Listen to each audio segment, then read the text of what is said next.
그물 같은 거, 통발 같은 걸 꺼내다 보면 시야가 거의 10cm도 안 보일 때가 있어요. 하지 않고서는 사실은 쉽지 않은 일이라고 다들 생각을 해요. 근데 막상 해보면은 그렇게 또 어렵지 않은 일이라고. 안녕하세요. 네, 고스트 다이빙 코리아의 박승규라고 합니다. 다이빙을 하면서 쓰레기를 줍고 수중 폐기물 같은 것들을 수거를 하고 있습니다. 스쿠버 다이빙에 관심이 많아서 어렸을 때부터 시작을 했고요. 이제 다이빙을 하다 보니까 물속에 쓰레기 같은 게 너무 많다라는 게 좀 보이더라고요.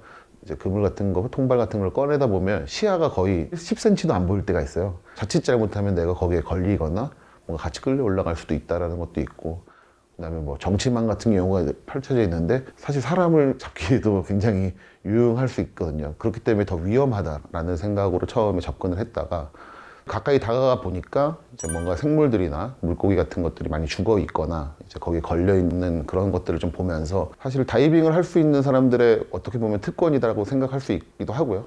그걸 치울 수 있는 능력이 되는 사람들이 우리밖에 없다라고 생각을 해서 시작을 하게 됐습니다. 지금까지는 저희들 그냥 사비를 모아서 주위에서 처음 얘기하는 게 그거죠. 나는 돈 내면서 그런 거 하고 싶지 않은데 내가 쓰레기 줍는데 왜 내가 돈을 내야 되지? 이제 거기에 대한 불만들. 그때마다 한 번씩 이제 좀 회의감 느끼고 뭘 해야 되나? 이런 생각도 했었을 때도 있고요. 사실 저도 이제 경제적으로 힘든 시기나 이럴 때는 이걸 더 이상 할 수 있을까? 과연 얼마나 더 할 수 있을까? 이런 생각들을 항상 하고 있습니다. 저희 때문만은 아니겠지만 저희들도 이제 뭔가를 활동을 계속 이렇게 알리다 보니까 처음에는 부정적으로 굳이 놀러 가서 굳이 주말에 시간 내서 저런 활동을 뭐하러 하지라고 생각했던 분들도 지금은 같이 하고 싶다라는 생각을 갖고 계신 분들이 많아졌어요. 그래서 메시지가 오는 경우도 있고 아니면 주변 지인들한테 자꾸 전파되는 그런 부분들이 있어서 그래도 그 4년이라는 짧은 기간 사이에 우리가 활동을 뭐 열심히 하고 잘 해왔기 때문에 지금 같은 사람들의 반응이나 참여 의지가 생기지 않았을까라는 생각이 듭니다. 너무 좋습니다. 저는 그냥 모든 활동가뿐만이 아니라 일반 모든 분들이 다 활동가가 될 수 있다고 생각합니다.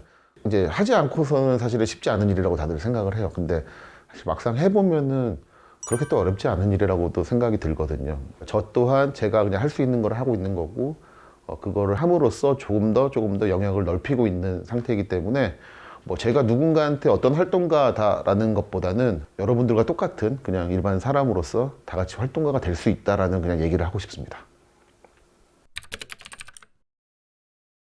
사실 반반이었었어요. 왜냐하면 활동을 하고 있는 과정이 생각보다 쉽지 않았었고 한 번씩 진짜 너무 힘들 때는 이걸 어떻게 괜히 시작했나? 이런 생각이 들 정도로 재정적으로나 시간적으로 노력이나 뭐 위험도 이런 것들도 생각을 하고는 있는데 우선은 같이 지금 활동해주는 동료들이 있어서 거기서 힘을 받아서 잘 진행을 하고 있는 것 같고요. 그 다음에는 물속에 들어갔을 때 보이는 것들, 저희가 그냥 놀러 가더라도 보이는 것들은 치워야 되는 게 습관처럼 되다 보니까 그런 성취감이나 그런 희열에서 계속 이어지고 있는 것 같습니다. 사실 이런 인터뷰 하는 것도 그렇고 누군가에게 선한 영향력을 끼칠 수 있다라고 생각하는 거 보면은 다시 하지 않을까요? 아마도 다시 할 것 같습니다.